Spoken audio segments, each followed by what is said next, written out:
If you're interested in some honest thoughts and reactions to somebody that's reading the Bible for the first time, like myself, discovering what it says and, really questioning why people believe in the Holy Bible, for different religions, for whatever it is. You're in the right place if you're just wanting some different thoughts or to kind of see what somebody from an outside perspective thinks about it. Today, I'm going to be reading Exodus 12, and it is titled The First Passover. Passover is not Christian. Passover is and I know nothing about religion also. My reasoning for reading the Bible is just for my own to see what people believe in and why, really. But Passover that's an Israelite thing, right? It's Hebrew. I really don't know. Previously, throughout Exodus, it seems to be this story about Moses, and he's released a whole bunch of plagues on the Pharaoh to basically make the Pharaoh an example, because that is also what he says. I believe it's in Exodus 9, somewhere around there. But Exodus 12, the first Passover. While the Israelites were still in the land of Egypt, the Lord gave the following instructions to Moses and Aaron. From now on, this month will be the first month of the year for you. Announce to the whole community of Israel that on the 10th day of this month, each family must choose a lamb or a young goat for a sacrifice, one animal for each household. I wonder what month it is. It just says on the 10th day. Okay. If a family is too small to eat a whole animal, let them share with another family in the neighborhood. Divide the animal according to the size of each family and how much they can eat. The animal you select must be a 1-year-old male, either a sheep or a goat with no defects. This is really specific. I wonder, I'm assuming, so I am assuming this is actually how Passover still works. I don't really know, but this is very specific here at the beginning of Exodus 12. On the 10th day of each month, each family must choose a lamb or a young goat. The animal you select must be a 1-year-old male, either a sheep or a goat, with no defects. I wonder what the defects mean. Like, I'm not even sure what to think. And then also, if a family is too small to eat a whole animal each household, let them share with another family in the neighborhood. Divide the animal according to the size of each animal and how much they can eat. Now we're dealing with sizes and dimensions, basically. I'm not even sure where to go with this. I really want to understand, what I'm reading, but that's a hard one to figure out. It's more like instructions, basically. This is like an instruction manual. And, okay, so wait. Here's a great thought. This is the Holy Bible, right? Okay, so this is supposed to be, I believe, on the Christian base of things. It's not, and Catholic. But the Hebrews, the Israelites, have their own. So why is this in here, the first Passover? Why is it in this Bible for the Christians? Or do Christians believe in the Passover then? I don't really know. Okay. Take special care of this chosen animal until the evening of the 14th day of this first month. Now it's the 14th day. Then the whole assembly of the community of Israel must slaughter their lamb or young goat at twilight. They are to take some of the blood and smear it on the sides and top of the door frames of the houses where they eat the animal. That same night, they must roast the meat over a fire and eat it, along with bitter salad greens and bread made without yeast. Sounds like birds or something's happening out here. Do not eat any of the meat raw or boiled in the water. The whole animal, including the head, legs, and internal organs, must be roasted over a fire. Do not leave any of it until the next morning. Burn whatever is not eaten before morning. These are very, very specific instructions here. These are your instructions for eating this animal. Be fully dressed. Wear your sandals. Oh, when I said instructions, it literally says instructions. These are your instructions for eating this meal. Be fully dressed. Wear your sandals and carry your walking stick in your hand. Eat the meal with urgency, for this is the Lord's Passover. On that night I will pass through the land of Egypt and strike down every firstborn son and firstborn male animal in the land of Egypt. Oh gosh. Wait, so that's what Passover is supposed to be? Because he's going to go kill all the firstborn sons and the firstborn male animals in the land of Egypt? Wow. I will execute judgment against all the gods of Egypt, for I am the Lord. But the blood on your doorposts will serve as a sign, marking the houses where you are staying. When I see the blood, I will pass over you. This plague of death will not touch you when I strike the land of Egypt. That's what Passover is supposed to be? To protect the Israelite people from what God is going to do to the Egyptians? All these instructions? Wow. I had no idea if that's really what Passover is supposed to be. And it says the first Passover. Did Passover change over time? Is that really what it's supposed to be? Kind of interesting here. This is what it comes to when you read the Bible. When somebody like me reads the Bible, who understands that people have these faiths and people have religions and they have things that they do. What are they doing? What are they following? Why are they following it? That's the biggest question. That's why. This is a day to remember. Each year, from generation to generation, you must celebrate it as a special festival to the Lord. This is a law for all time. So now they got to celebrate this. This is what's going on. For 7 days, the bread you eat must be made without yeast. On the first day of the festival, remove every trace of yeast from your homes. Anyone who eats bread made with yeast during the 7 days of the festival will be cut off from the community of Israel. Jeez. On the first day of the festival, and again on the 7th day, all the people must observe an official day for holy assembly. No work of any kind may be done on these days except in the preparation of food. What does yeast? Why is yeast so specific? What's wrong with yeast? Celebrate this festival of unleavened bread, for it will remind you that I brought your forces out of the land of Egypt on this very day. This festival will be a permanent law for you.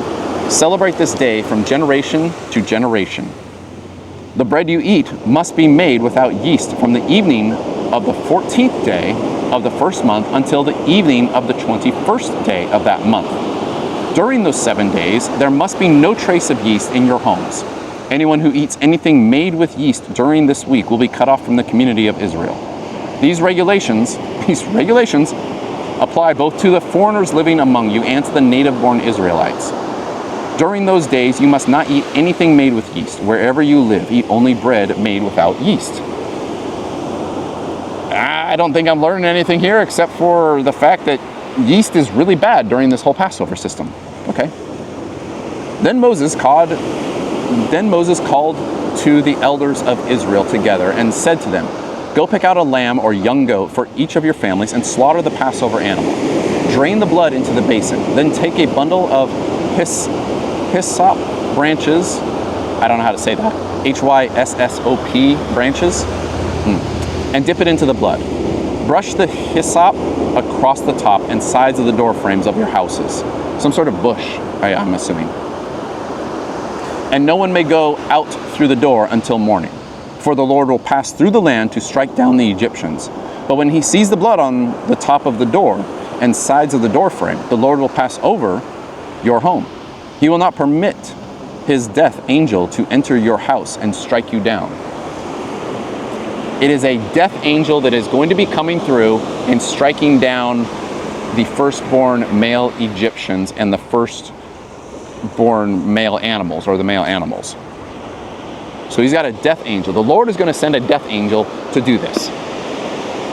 And it's very specific about this whole yeast thing. Man. Remember, these instructions are a permanent law that you and your descendants must observe forever. Oh, well, there it is. This is supposed to be observed forever. So whatever is happening here, this is saying it has to be observed forever. I don't know about this.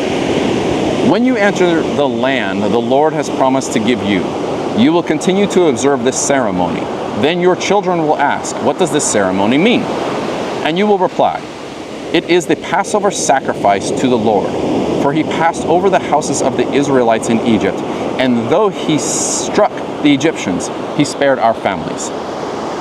When Moses had finished speaking, all the people bowed down to the ground and worshipped. Well, that answers my previous question. It literally says it right there that these instructions are a permanent law. and this ceremony is to be observed forever. That answers the question that Passover, at this point, is supposed to be observed forever. But I still wonder, why is it written in the Holy Bible? Does this mean Christians are supposed to abide by this as well?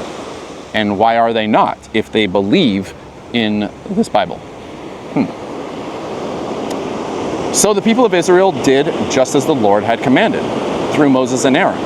And that night at midnight, the Lord struck down all the firstborn sons in the land of Egypt, from the firstborn son of Pharaoh who sat on his throne to the firstborn son of the prisoner in the dungeon. The firstborn son of the dungeon, in the dungeon, the guy is in a dungeon, and you're going to kill him. Just like you're going to kill the firstborn servant girl who was making flour or dough, who was kneading the bread. Like, that's a terrible thing to do. And that night at midnight, the Lord struck down all the firstborn sons in the land of Egypt, from the firstborn son of Pharaoh who sat on his throne to the firstborn son of the prisoner in the dungeon. Even the firstborn of their livestock were killed. Pharaoh and all his officials and all of the people of Egypt woke up during that night, and loud wailing was heard throughout the land of Egypt. There was not a single house where someone had not died. That's terrible. Seriously, that really is terrible. I'm looking at the death of the Egyptians' firstborn, because he does say, so this is an interesting spot here. So it seems like the Lord had changed things here in Exodus 12, because he says that he's going to strike down all the firstborn males and the firstborn of their livestock. And so now, that night, he has gone through and he's killed the firstborn sons of Pharaoh. But previously in Exodus 11, he does say all the firstborn sons will die in every family in Egypt, from the oldest son of Pharaoh who sits on his throne to the oldest son of his lowliest servant girl who grinds the flour. To the oldest son of his lowliest servant girl who grinds the flour. Oh, it's still the sons. Sorry. I thought because it said the servant girl, I was thinking like a little girl who grinds the flours. So actually the son of that servant girl, which again goes to the innocence. So I'm glad I came back to that still, though, because God is still saying he's killing the firstborn sons of even the innocent people. Just the innocent people. There is no reason for these people to be killed at all. They're innocent. Servant girl, her son is being killed. Why? Israel's exodus from Egypt. Pharaoh sent for Moses and Aaron during the night. Get out, he ordered. Leave my people and take the rest of the Israelites with you. Go and worship the Lord as you have requested.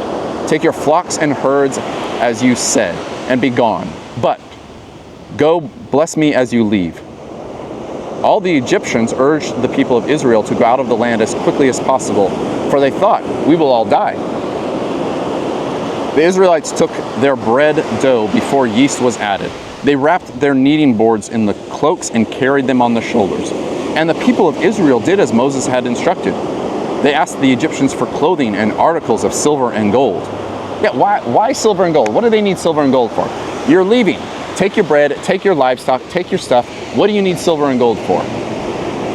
I don't understand that one. Why do they need some sort of riches for later? They're all traveling. There must be a reason for that later on, I'm assuming. Clothing, silver, okay. The Lord caused the Egyptians to look favorably on the Israelites, and they gave the Israelites whatever they asked for. So they stripped the Egyptians of their wealth. All right, you're taking all the wealth of the Egyptians, these poor people. They got nothing anyway. They've got no livestock. Now you've killed all the people. That night, the people of Israel left Ramesses and started for Succoth. Succoth? It's a place? Succoth. There were about 600,000 men, plus all the women and children. A rabble of non-Israelites went with them, along with great flocks and herds of livestock. For bread they baked flat cakes from the dough without yeast, and they had brought from Egypt. A little confusing there. It was made without yeast because the people were driven out of Egypt in such a hurry that they had no time to prepare the bread or other food. The people of Israel had lived in Egypt for 430 years. In fact, it was on the last day of the 430th year that all the Lord's forces left the land. On this night, the Lord kept his promise to bring his people out of the land of Egypt. So this night belongs to him, and it must be commemorated every year by the Israelites from generation to generation. Okay, so that's an interesting thing. So Passover, they're supposed to be commemorating then. I'm going to reread this here. The people of Israel lived in Egypt 430 years. In fact, it was on the last day of the 430th year that all the Lord's forces left the land. On this night, the Lord kept his promise to bring his people out of the land of Egypt.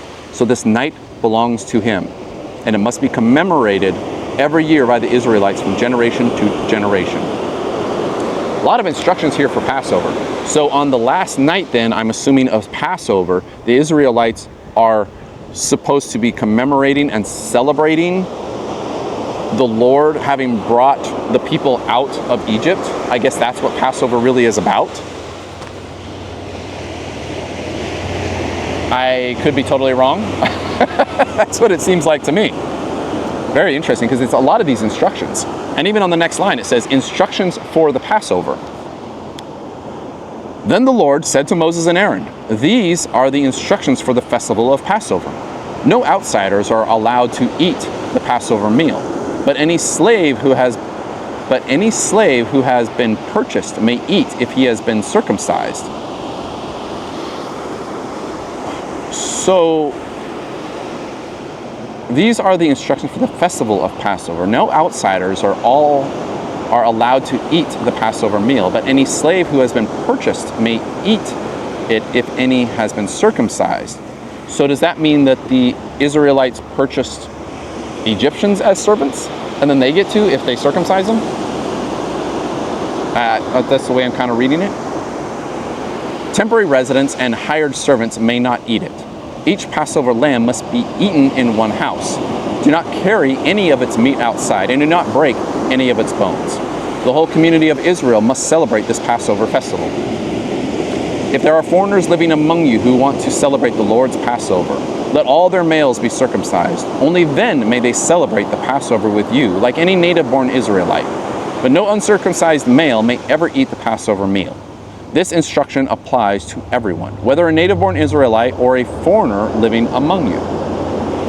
So all the people of Israel followed all the Lord's commands to Moses and Aaron. On that very day, the Lord brought the people of Israel out of the land of Egypt like an army. And that's the end of Exodus 12.